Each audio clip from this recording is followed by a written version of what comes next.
Tahimik ang gabi, ngunit sa gitna ng Iloilo may lumang sinehan na halos nilamon na ng dilim.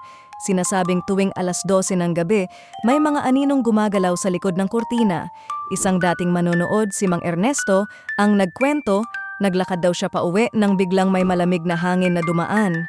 Napatingin siya sa sinehan at may nakita siyang batang babae sa lumang puting bestida, nakaupo mag-isa sa pinakalikod. Akala niya'y naiwan lang, pero nang kinabukasan, wala namang batang nawala sa lugar. Lumipas ang mga taon, iba-ibang tao ang nagpatunay. Nakaririnig sila ng mahihinang tawa at yabag sa lumang lobby.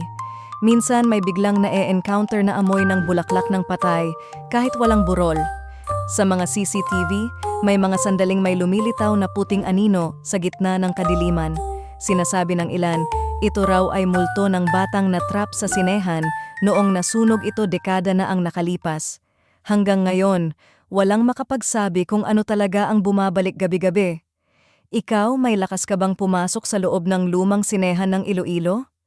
O baka isa ka na sa susunod na makakita sa multo ng batang babae?